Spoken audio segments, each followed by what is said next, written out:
Hello students, in the previous video we have discussed about the PN junction, जहां हमने बताया था कि जब एक P टाइप सेमीकंडक्टर को N टाइप सेमीकंडक्टर के साथ एक खास प्रोसेस के द्वारा जोड़ के एक अरेंजमेंट बनाया जाता है, तो उस अरेंजमेंट को ही हम क्या बोलते हैं, PN जंक्शन।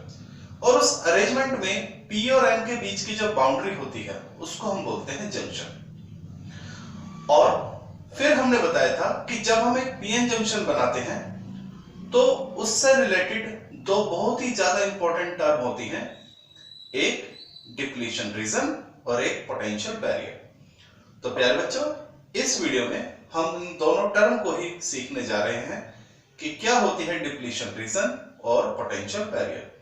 तो एग्जाम में जब भी ये क्वेश्चन आपसे पूछा जाता है तो पूरे 3 मार्क्स में ये आपसे बोर्ड में क्वेश्चन पूछा जाता है। और क्या ये क्वेश्चन बन के आता है, समझ लीजिए। आपका क्वेश्चन एग्जाम में बन के आता है, explain the formation of depletion reason, यानी पीएन जंक्शन में डिप्लीशन रीजन क्या होती है और वो बनती कैसे है, ये आपको बताना होता है। तो एक बार डिप्लीशन रीजन बनती कैसे है ये देख लीजिए, फिर वो क्या होती है वो तो आप एक लाइन में ऑटोमेटिकली खुद ही बता देंगे। ठीक है, तो प्यारे बच्चों, अगर एग्जाम में आपसे पूछ लिया जाए कि explain the formation of depletion reason, तो किस तरह से आप एग्जाम में इसको आंसर करेंगे, लेट्स सी। चलिए बेटा, तो ये है हमारा पीएन जंक्शन। पीएन जंक्शन जहां एक तरफ पी टाइप सेमीकंडक्टर होता है और एक तरफ एन टाइप सेमीकंडक्टर होता है और उनके बीच की जो बाउंड्री होती है उसको हम क्या बोलते हैं, जंक्शन। अच्छा, ये बातें ऑलरेडी हमने पिछले वीडियो में बताई थी कि एन टाइप में क्या होता है और पी टाइप में क्या होता है। तो hope this thing you have already written up. चलिए, तो इस क्वेश्चन को हम कैसे आंसर करेंगे समझिए। तो हम हर बात को पॉइंट्स में लिखेंगे जिससे आपको याद करने में क्या हो, इजी हो। ठीक है, तो बेटा जब हम एक पी टाइप को एन टाइप के साथ क्या करते हैं, अरेंज करते हैं। आपको मालूम है एन टाइप सेमीकंडक्टर में मेजॉरिटी कौन होते हैं, इलेक्ट्रॉन्स, और पी टाइप में मेजॉरिटी कौन होते हैं, होल्स। एन टाइप में माइनॉरिटी कौन होते हैं, होल्स, और पी टाइप में माइनॉरिटी होते हैं इलेक्ट्रॉन। तो जैसे ही हम पीएन जंक्शन बनाते हैं तो क्या होता है, पी की जो मेजॉरिटी है यानी होल्स और एन की जो मेजॉरिटी है इलेक्ट्रॉन, वो एक दूसरे की तरफ चलना शुरू कर देते हैं। एन की जो मेजॉरिटी है यानी electron, they start to move towards the majority of P type. क्या बात समझा भाई? जैसे ही पीएन जंक्शन बनता है तो एन की जो मेजॉरिटी है यानी इलेक्ट्रॉन और पी की जो मेजॉरिटी है होल, वे एक दूसरे की तरफ क्या करते हैं, शिफ्टिंग करते हैं, चलते हैं। तो नंबर 1 पॉइंट क्या होता है,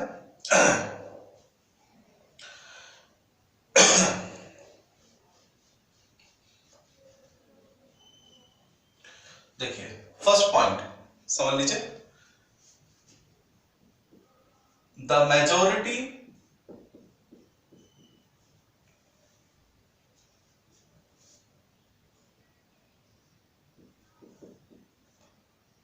of n type, the majority of n type, जो कि क्या है हमारे electrons, and majority of p type यानी holes move toward each other. ठीक है, ये मेजॉरिटी एन की तरफ और P की मेजॉरिटी एन की तरफ क्या करती है, मूव करती है। The majority of N type यानी electron and majority of P type यानी hole move toward each other. Clear? तो ये दोनों एक दूसरे की तरफ जाएंगे, इलेक्ट्रॉन होल्स की तरफ, होल्स इलेक्ट्रॉन की तरफ। बात समझा भाई? तो देखिए होल्स क्या होती हैं? होल्स एक्चुअली में वैकेंसी होती है जहां इलेक्ट्रॉन को आना होता है, ठीक है। तो जैसे ही ये इलेक्ट्रॉन इस होल से मिलेगा तो ये दोनों एक दूसरे को क्या कर देंगे? डिफ्यूज, कैंसिल आउट कर देंगे। ये इलेक्ट्रॉन इस होल से मिलेगा तो ये इसको डिफ्यूज करेगा, ये इलेक्ट्रॉन इस होल से मिलेगा तो ये इसको क्या करेगा? डिफ्यूज कर देगा। क्या ये बात समझ आ गई? Okay. The majority of N type and majority of P type move toward each other. This process is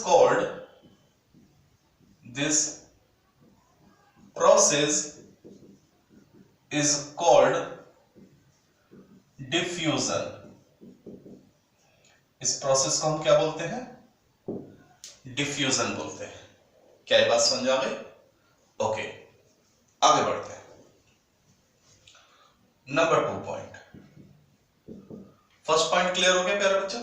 okay. जब देखिए यहां पर 3 होल थे और यहां पर क्या थे? 3 इलेक्ट्रॉन, ठीक है, मेजॉरिटी में। दोनों एक दूसरे की तरफ क्या करते हैं? कंबाइंड होते हैं और एक दूसरे को क्या करते हैं? कैंसिल आउट कर देते हैं, डिफ्यूज कर देते हैं। इसलिए इस प्रोसेस को क्या कहते हैं? डिफ्यूजन। अब देखिए, अभी भी इलेक्ट्रॉन मेजॉरिटी में है एन टाइप के अंदर, और यहां पर जो होल्स हैं वे भी क्या है? मेजॉरिटी में है, ठीक है। तो अब क्या होगा? ये जो बचे हुए 3 इलेक्ट्रॉन हैं ये जाके इन होल्स को क्या कर देंगे? कैंसिल आउट करेंगे। पहले ये जो इलेक्ट्रॉन थे उन्होंने इन 3 होल को डिफ्यूज किया। अब ये जो 3 इलेक्ट्रॉन है ये जाके इन 3 होल को क्या कर देंगे? डिफ्यूज। पहले यहां इलेक्ट्रॉन कितने थे? 9, होल्स कितने थे? 4। होल्स कितने थे? 9 और इलेक्ट्रॉन कितने थे? 4, ठीक है। अब देखिए, अभी भी इलेक्ट्रॉन ज्यादा है मेजॉरिटी में और होल्स क्या है? ज्यादा है मेजॉरिटी में। तो डिफ्यूजन कब तक होता है? डिफ्यूजन तब तक होता है जब तक मेजॉरिटी की संख्या ज्यादा रहती है। तो अभी भी मेजॉरिटी ज्यादा है माइनॉरिटी से, मेजॉरिटी ज्यादा है माइनॉरिटी से। तो ये 3 इलेक्ट्रॉन, ये इलेक्ट्रॉन जाके इस होल को डिफ्यूज कर देगा और ये इलेक्ट्रॉन जाके इस होल को डिफ्यूज कर देगा और ये इलेक्ट्रॉन जाके इस होल को क्या कर देगा? डिफ्यूज। क्लियर हो गई बात? अब देखिए, अब मेजॉरिटी कितनी रह गई? 3 और माइनॉरिटी कितनी हो गई? 4। मेजॉरिटी कितनी हो गई? 3 और माइनॉरिटी कितनी हो गई? 4। क्या ये बात समझ में आ गई?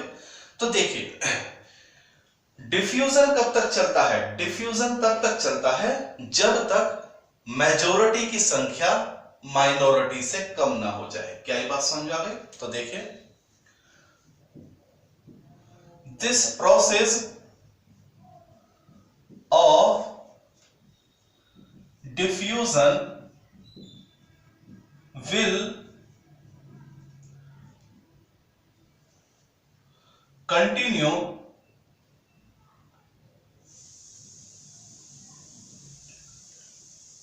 this process of diffusion will continue till the majority become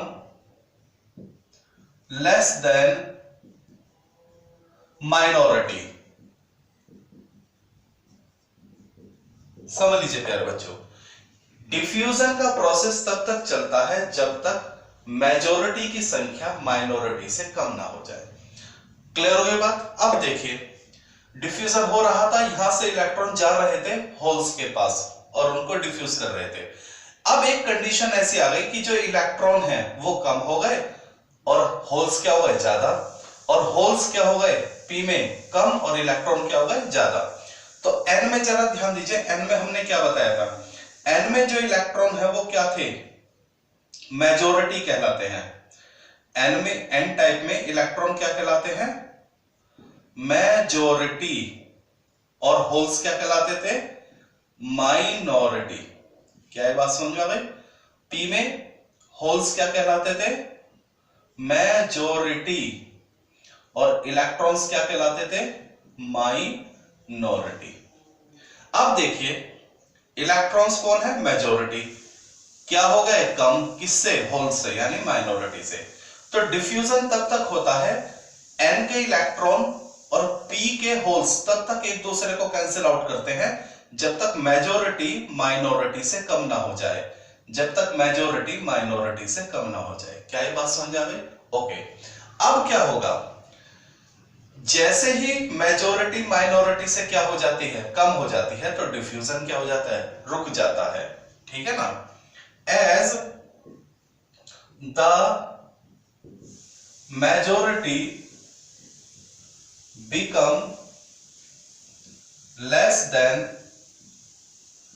minority, diffusion get stopped। और जैसे ही, कब तक डिफ्यूजन कब तक रहता है, जब तक मेजॉरिटी कम ना हो जाए माइनॉरिटी से, और जैसी मेजॉरिटी माइनॉरिटी से कम हो जाती है डिफ्यूजन रुक जाता है। ओके। अब क्या होगा, अब देखिए ये जो माइनॉरिटी है ये एक जगह आके देख लीजिए, इज दैट क्लियर? चलिए, और ये यहां आ जाती है। अब ये जो बाउंड्री है जंक्शन, इसके पास देखिए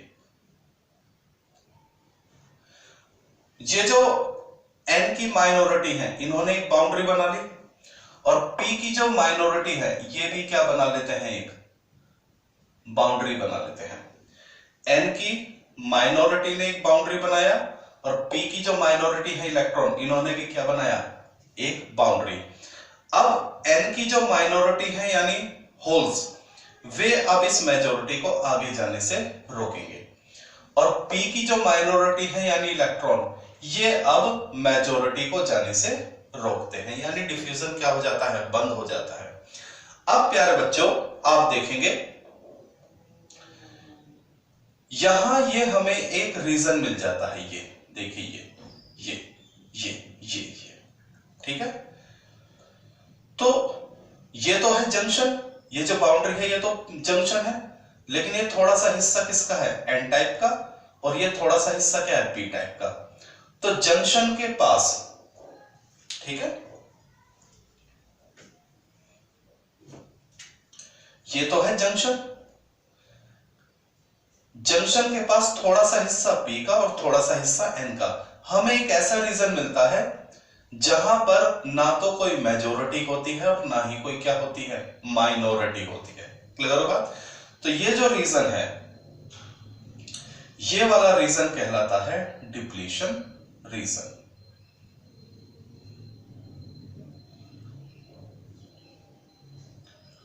डिप्लीशन रीजन, समझ बात आ गई? तो देख लीजिए नंबर 3, किसके पास, जंक्शन के पास, ये जो बाउंड्री है, ठीक है, नियर द जंक्शन हमें एक रीजन मिल जाता है, ये जो मैंने शेडेड रीजन बनाया है, near the junction we get a reason.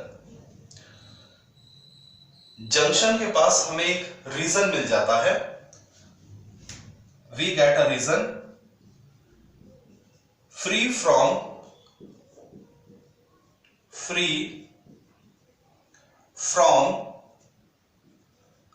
majority and minority carrier, जिसमें ना तो कोई मेजॉरिटी होती है और ना ही कोई क्या होती है, माइनॉरिटी। ठीक है, known as depletion रीजन, और इसी को हम क्या बोलते हैं, डिप्लीशन रीजन। तो 1 मार्क्स में अगर आपसे पूछा जाए डिप्लीशन रीजन क्या होता है, तो पॉइंट नंबर 3 लिख देना है, और अगर पूरा 3 मार्क्स में क्वेश्चन आए explain the formation of depletion reason, तो ये पूरा प्रोसेस आपको बताना है। क्लियर हो गई बात? ओके, तो ये होता है डिप्लीशन रीजन। और नॉर्मली इसकी जो विड्थ होती है, ठीक है, इसकी जो लेंथ है वो कुछ किताबों में 10⁻⁻⁶ है मीटर और कुछ किताबों में 10⁻⁻⁷ है। तो हम अपनी एनसीईआरटी को फॉलो करेंगे। तो हमारी एनसीईआरटी में लिखा है कि ये जो डिप्लीशन रीजन होता है इसकी जो लेंथ है वो 1/10 है माइक्रोमीटर के, ठीक है। तो जो हमारी एनसीईआरटी में स्टेटमेंट है मैं वो लिखने जा रहा हूं। The length of depletion region, the length of depletion region is 1/10 of micrometer. ये हमारी एनसीईआरटी में स्टेटमेंट है कि जो डिप्लीशन रीजन होता है उसकी लेंथ कितनी है, 1/10 ऑफ माइक्रोमीटर। 1/10 ऑफ माइक्रोमीटर यानी 10⁻⁻⁷ मीटर। देखिए माइक्रो कितना होता है, 10⁻⁻�6 और उसका भी 1/10 यानी 10⁻⁻�6/10, तो यानी 10⁻⁻⁷। तो दोनों चीज याद रखेंगे। क्लियर हो गई बात? तो ये था हमारा डिप्लीशन रीजन। क्या ये बात समझ आ गई? ओके, अब एक चीज और है, पोटेंशियल बैरियर। तो देखिए ये जो हमारा, देखिए डिप्लीशन रीजन जो है, डिप्लीशन रीजन के एक तरफ कहां, एन टाइप की तरफ तो पॉजिटिव चार्ज इकट्ठा हो जाता है और पी टाइप की तरफ एक नेगेटिव चार्ज कलेक्ट हो जाता है।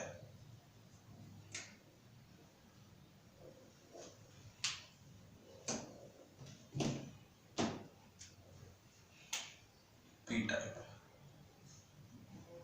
देखिए ये जो हमारा डिप्लीशन रीजन आया, ठीक है, ये तो हमारी बाउंड्री है ही जो शुरू से ही थी। अब हमने देखा कि जो हमारा एन टाइप है, ठीक है, एन टाइप यहां से यहां तक, पी टाइप यहां से यहां तक, ठीक है ना।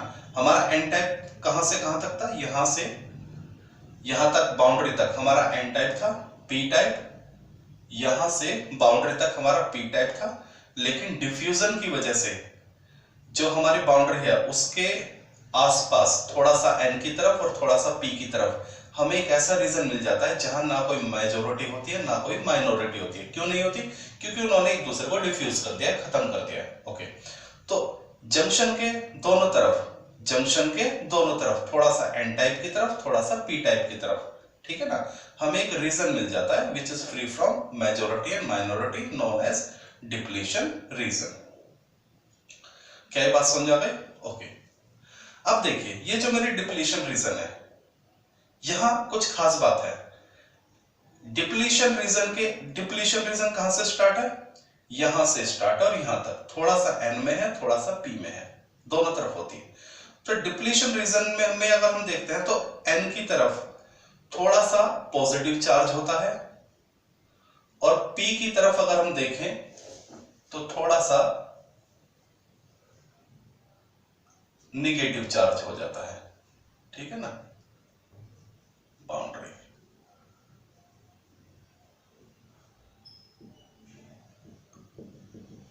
जंक्शन, ठीक है। तो ये जो माइनॉरिटी है ये भी क्या है, माइनॉरिटी। जो प्लस है वो एन के लिए माइनॉरिटी और जो माइनस है वो पी के लिए minority.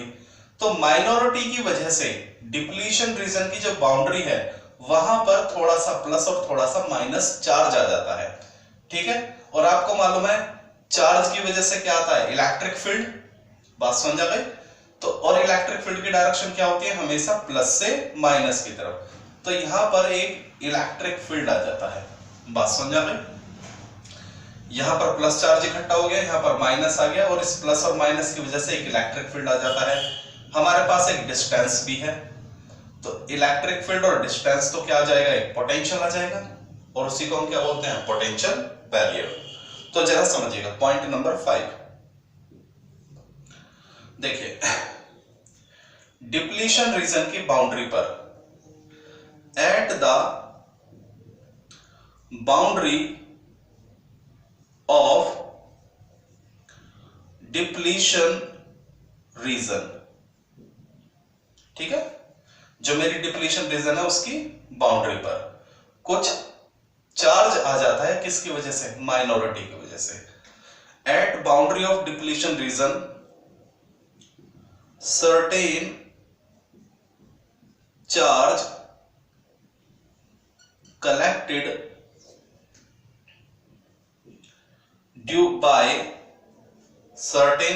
collected by minority carrier। Minority की वजह से क्या आ जाता है, एक चार्ज आ जाता है, ठीक है ना। अब ये जो माइनॉरिटी का चार्ज है ये यहां पर एक पोटेंशियल बना देता है, ठीक है ना। This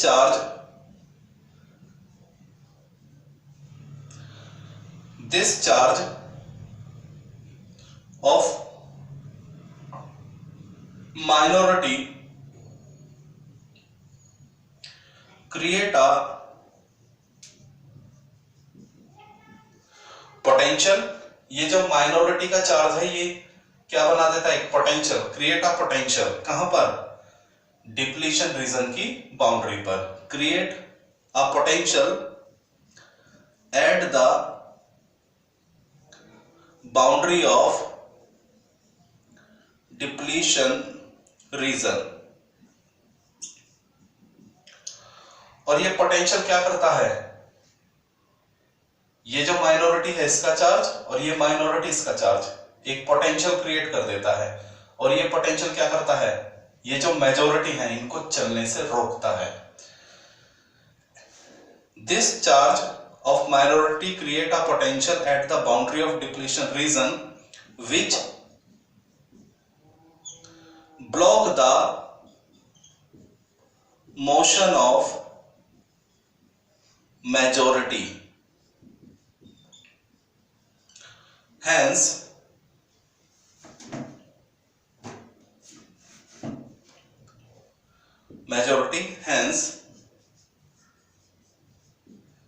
it is called potential barrier।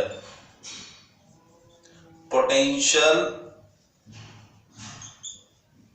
Barrier, very important term, ठीक है, देख लीजिए इसको।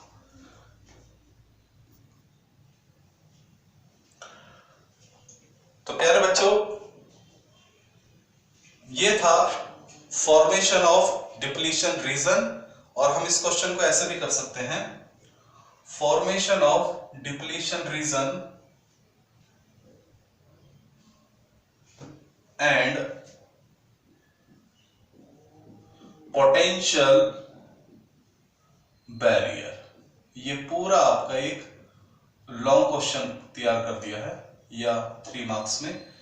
तो आपसे एग्जाम में सीधा क्वेश्चन आता है कि पीएन जंक्शन के अंदर डिप्लीशन रीजन और पोटेंशियल बैरियर कब बनना बताइए। और ये आपके बोर्ड में 3-4 बार क्वेश्चन आ चुका है।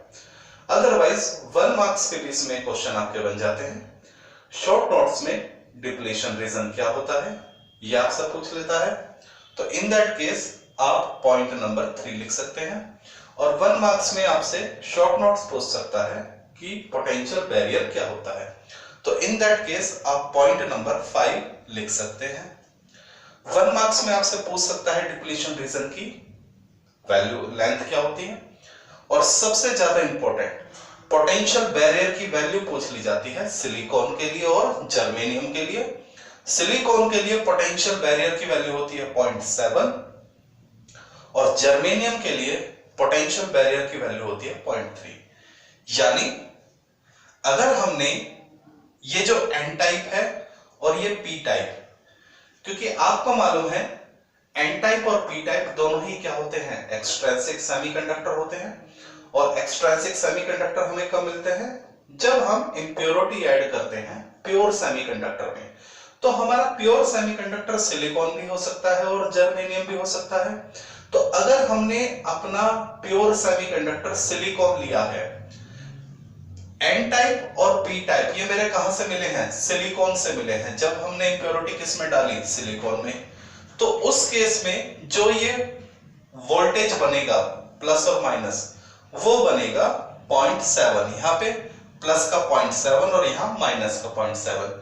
और अगर मैंने अपना एन टाइप और पी टाइप किससे बनाया है, जर्मेनियम से, तो यहां पर प्लस का 0.3 और यहां पर माइनस का 0.3 पोटेंशियल आएगा। तो क्या ये बात आपको समझ में आ गई? तो this is the answer of the question. अगर आपसे एग्जाम में पूछ लिया जाए formation of depletion reason and potential barrier, तो बहुत ही इजी प्रोसेस है। बशर्ते प्यारे बच्चों आप इसको एक दो बार कंटिन्यूस समझे, ठीक है। मोस्ट प्रोबेबली आपको फर्स्ट शॉट में ही समझ में आ जाएगा, और नहीं आता तो आप इसको एक दो बार दोबारा वॉच करें, तब जाके ये आपको क्लियर हो जाएगा। लेकिन बहुत ही इजी और इंपॉर्टेंट टॉपिक है। तो ये था आपका formation of depletion reason and potential barrier in PN junction. अब इससे आगे के जो टॉपिक है वो है बाइसिंग। पीएन जंक्शन में दो तरह की बाइसिंग होती है, फॉरवर्ड बाइसिंग और रिवर्स बाइसिंग, जो हम डिस्कस करेंगे in the next video. Okay, चलिए।